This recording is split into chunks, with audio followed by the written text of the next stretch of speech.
Assalomu alaykum barchaga. Kanalimga xush kelibsizlar. Sizlarni yana bir yangi vlogimda ko'rib turganimdan juda ham xursandman. Bugungi vlogimni zavtrak tayyorlash jarayonidan boshladim. Bugun bolalar uchun juda ham foydali bo'lgan zavtrak tayyorlaymiz.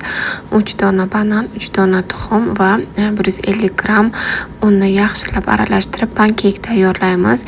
Hech qanaqa shakar va razrahli sirlarsiz. Juda ham polezniy bo'lgan, ayniqsa Abu Bakrning yoshdagi bolalar uchun juda ham foydali bo'lgan pankeklarni tayyorlab olamiz. Men o'zimning sendvichnisamning shunaqa nasatkalaridan foydalandim. Kichkina ponchiklar bo'ladi. Bolalarga ham juda ham qiziqarli va kichkina porsiyalarda yosh bolalarga juda ham yeyishga qulay. Pankekning ikkala tomonini ham qizdirib olib, tarelkalarga olamiz va shu tarzda pishirib olamiz hammasini. Sendvichnisada shart emas tayyorlash. Xohlasangiz tovada qizdirib olsangiz ham, pishirib olsangiz ham bo'ladi. Endi esa bolalarni zavtrak qildirib, tezgina turmush o'rtog'im bilan birgalikda bog'chaga etib qo'ydik. Abu Bakr bilan Shahrizoda bog'chalarini juda ham yaxshi ko'rishadi. Bolalarni bog'chada qoldirib, uyga qaytdik. Uyda endi ishlarimni boshlayman. Bugun menda mana shu gazimni tagidagi tortmalarimni tozalash. Bugungi men planlarim va gazimni o'zini ham tozalab chiqish. Ulgursam vitishkani ham tozalab qo'yaman. Bavida yaxshilab tozalab qo'yaman, chunki oxirgi paytlarda juda ham ko'p yog'lik narsalar ko'p qovuryapmiz. Shu sababli juda ham kir bo'lib qolgan vitishka. Hozir ulgursam albatta vitishkani ham tozalab qo'yamiz. Mana shu joylarni yaxshilab tozalab, akkuratni qilib qo'ymoqchiman. Tug'ilgan kundan keyin, Shahrizodan tug'ilgan kundan keyin loshka vilkalar hammasi bardak turibdi va bu joylarni tozalab qo'ymoqchiman chiroyli qilib. Yangi yilgacha menimcha toza tursa kerak. Harakat qilaman tozaroq saqlashga. Shunaqangi yog' bosgan joylarni doim antijir va sif bilan tozalayman qizlarjonlar. Oddiy gubka yoki salgina qattiqroq gubka bor, o'shandan foydalanardim, lekin qattiqroq gubkam tugagan ekan va Turkiy magazindan menga shunaqangi salfetka sovg'a qilishgandi. Qozonlarni tozalash uchun, shunaqangi kir joylarni tozalash uchun juda ham menga yoqdi. Yaxshi tozalar ekan. Arzimagan pul 3000 mi 5000 mi turadi, lekin effekti menga juda ham yoqdi. Yaxshilab tozalab qo'ydi hamma joyni. O'zim xohlaganday qilib, hamma joyni tozalab, akkuratni qilib, mana o'sha rezultat qizlarjonlar ko'rishlaringiz mumkin. Oppoq bo'ldi. Xuddi yangida bo'ldi mebelim. Albatta uydagi biror narsani tozalaganingizdan keyin kir joylarni ayniqsa shunaqangi ko'nglingiz ham yorishadi. Ko'nglingizdagi kirlar ham, g'uborlar ham hammasi chiqib ketganday bo'ladi. Va mendan doim mana shu joylarni tozalaganimdan keyin aynan mana shu loshka qo'yadigan organizerim to'g'risida so'raysizlar. Buni men sotib olmaganman. Buni bizga ustalarimiz keltirib o'rnatib qo'yishgan razmer qilib. Lekin mebel magazinlarini furniturasi sotiladigan o'sha magazinlarda ko'rganman. Bundan ham kattasi yoki aynan shunaqa razmerda, bundan kichikroq har xil razmerdagi shunaqangi organizerlar sotiladi. Hamma o'zini tortmasiga moslab shunaqa organizer olishi mumkin. Tortmalarimiz toza bo'ldi. Ichlarini ham to'ldirib chiqdim. Organizerimni bu polkam ham akkuratni bo'ldi. Hamma narsa o'z joyida, bardak emas. Pastdagi tortma bilan yonidagi yoqtiradigan tortmalarni va gazni yuvganim videoga olinmay qolibdi. Lekin rezultatini keyingi videoda albatta ko'rsataman. Juda ham toza, akkuratni bo'ldi hamma joy. Endi esa vitishkamni ham reshotkalarni yuvib chiqamiz.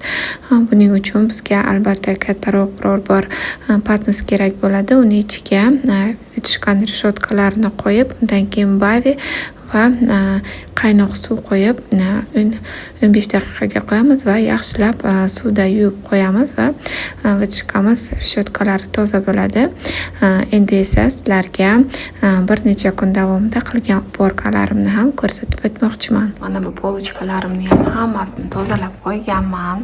Ichlarini sortirovka qilib, sroki o'tgan dorilarni tashlab, hammasini chiroyli qilib taxlab qo'yganman. Tepasida esa runner, skatert, patarelnik va cho'nakni ustini yopadigan cho'nak po'shanaklar turadi. Undan ham eng tepasida esa sezonni dekorlarni olib qo'ydim. Korobkalarda kuz uchun olgan. Sensei magazindan olgandim. Eslaringizda bo'lsa, o'sha har xil tikvachalar, choynak, bokal shunaqa narsalar turadi. Orqasida Ramazon uchun dekorlar va mana bular esa o'tgan yil zakaz qilgandim. Serdechkali nabor va korobkada serdechkali bokalim. Shunaqa narsalar bu yerda turadi. Hammasini chaylarni artib qo'yganman. Bu yerda ham NL kokteyllarim turadi. Tepasida Abu Bakrni kasha, pechenye shunaqa narsalar zapas bilan turadi va eng tepasida одноразовый posudalarni saqlaymiz. Bu yerda esa chayni, kofeyni polchkamiz. Choy, kofe, kakao shunaqa narsalar turadi. Bu yerda konservalar turadi. Zapasda eng tepasida menajnicani olib qo'yganman va suxarik xlebchalar saqlaymiz. Bu yerda eng yaxshi ko'rgan polkam. Bu yerda hamma stiklanli posudalarim turadi. Faqatgina changini olib, qaytib joyga joylashtirib chiqdim. O'zi ko'p ishlatmaymiz. Asosan men shu formalarimni ishlataman va ikkita mana shu stiklanli qozoncha bilan ko'shni ishlatamiz. Asosan bu yerlarni ham changini artib, chiroyli qilib taxlab qo'ydik. Bizda esa o'sha shanba kuni turmush o'rtog'im bilan bozorga borib, uyga kerakli narsalarni olib keldik. Hozir sizlarga hammasini obzor qilib ko'rsataman. Bu yerda Abu Bakr uchun olgan sovg'alarimiz. Akalar pul berishgandi. Opasi bilan birgalikda Abushka sovg'a olib keling deb bozordan hozir bularni olib keldim. Buni shishirib bantik qilib qo'ydik. Xudo xohlasa juma kuni 26-dekabrda Abu Bakrga sovg'a qilamiz va mana bunaqangi mushuklarni juda ham yaxshi ko'radi. Bizda Abu Bakr xoch o'yinchoq bo'lsin, xoch живой bo'lsin, juda ham yaxshi ko'radi. Shunaqangi mushukni silasangiz miyovlaydi va qo'shiq aytadi. Shunaqangi mushukcha bu 140 ming, eshakcha esa 50 ming ekan. Va Shahrizoda nomidan ham bunaqangi волшебный pалочка oldik. Svetyashi mana yonadi. Shunaqangi narsalarni Abu Bakr yaxshi ko'radi.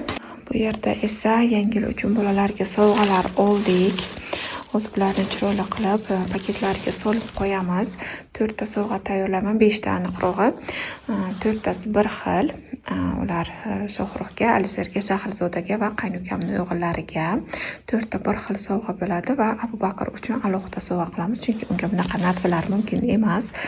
Abu Bakr uchun maxsus sovg'a tayyorlayman. Uni magazindan borib 31-dekabrga yaqin olamiz, chunki Abu Bakr yeydigan narsalar sroki tez o'tib qoladi. Svejlardan o'sha 30-dekabrlarda borib olamiz. Bu yerda esa xurasan bilan sok olganman. Buni Abu Bakrning tug'ilgan kunida guruhdoshlariga sovg'a qilib beramiz. Yangi yilda qilinadigan eng yaxshi ko'radigan ishlarimdan biri bu albatta bolajonlar uchun shunaqangi sladkiy podarik tayyorlash. Allohga shukr, farzandlarim ko'p va hammalariga chiroyli sovg'a tayyorlashga harakat qildim. O'zim ham yoshligimda juda ham yaxshi ko'rardim shunaqangi shirinliklarni. Albatta 31-dekabrda Qorbobo olib kelardi yoki oyimlar Archentaga qo'yardilar. Juda ham kutardik shu jarayonni va hozirda o'g'illarim katta bo'lishsa ham baribir ham Archentagdagi shunaqangi sladkiy podarikni qidirishadi, kutishadi va shuning uchun ular uchun shunaqangi chiroyli sovg'a tayyorlashga harakat qildim va Abu Bakr uchun ham maxsus sovg'a tayyorlaymiz. U yaxshi ko'radigan narsalardan xafa bo'lib qolmasligi uchun. Abu Bakr tushunmaydi, lekin baribir ham videoga olamiz, rasmga tushiramiz. Shuning uchun chiroyli qilib Abu Bakr uchun ham sovg'acha tayyorlab, uni ham archatagiga joylashtirib qo'yamiz xudo xohlasa. Va sovg'amiz juda ham chiroyli chiqdi deb o'ylayman. Hammasi o'zlari yaxshi ko'radigan narsalardan chiroyli qilib zakazlarga binoan sovg'alarni tayyorlab oldik. Sovg'alarimiz tayyor bo'ldi.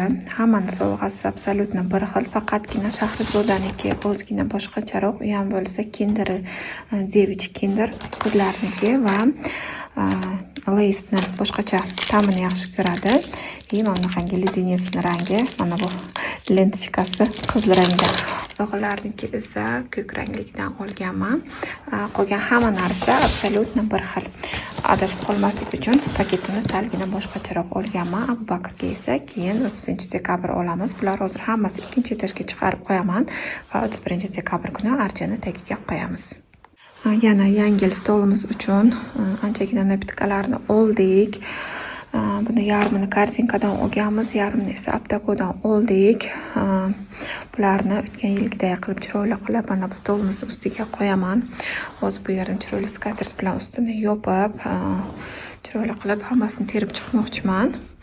Yana hali uyda qolgan napitkalar ham bor, ularni ham terib qo'yaman. Va turmush o'rtog'im menga yangi yilga nima sovg'a qilay deganlarida mana shu yerga bitta menga televizor olib bering deb aytdi. Xudo xohlasa 1-2 soatda usta kelib o'rnatib ketadi. Kronштейnlar bilan hammasini chiroyli qilib taxlab ketadi. Albatta sizlar bilan ham bo'lishaman. Mana qizlarjonlar, televizorimiz keldi, o'rnatib ketdilar. 65 diagonalda. Mana yangi yil sovg'am. Endi esa men o'zimni eng yaxshi ko'radigan blogerim Dilfuza opani videolarini tomosha qilamiz maza qilib. Ko'pchilik so'raydi qizlar, kanallari qanaqa deb. Mana hozir shu yerdan ko'rib va shu nom bilan poyezd qilsalaringiz bo'ladi. Shunaqa chiqadi qizlar, Dilfuza Channel 2 deb qidirsalaringiz kanallari chiqib keladi. Maza qilib endi videolarini tomosha qilsak bo'ladi. Ko'rsatishlari juda ham ajoyib. Pulti ham bir qizlar antiqa ekan. Bunaqa nomerlari yo'q. Такой умный AI ekan, nima deydi, искусственный интеллектli ekan. Endi ko'ramiz ishlashni. No, ko'rsatishlari, ranglari, ovozlari juda ham zo'r. Nastroyka qilib keldilar usta kelib. Menga juda ham yoqdi qizlar, yangi yil sovg'am. Kechki ovqatga esa bolalarni olib Apex Pizzaga bordik. U yerda har shanba va yakshanba kunlari soat 7 da Qorbobo va Qo'rqiz kelib bolajonlar bilan bayram o'tkazishar ekan, har xil sovg'alar berishar ekan. Bolalar juda ham xursand bo'lishdi, ayniqsa Shahrizoda hamma konkurslarida qatnashib juda ham ko'p sovg'alar oldi. Даже Abu Bakrga ham bitta chupa-chups berishdi. Bitta konkursda ishtirok etgani uchun juda ham maza qilib o'tirdik. Bu lavhalar bilan Telegram kanalimda ham bo'lishib o'tgandim. Sizlarga esa videomni oxirigacha ko'rganlaringiz uchun katta rahmat. Keyingi vloglarda ko'rishguncha sog' salomat bo'ling. O'zingizni asrang. Bizni kuzatishda davom eting.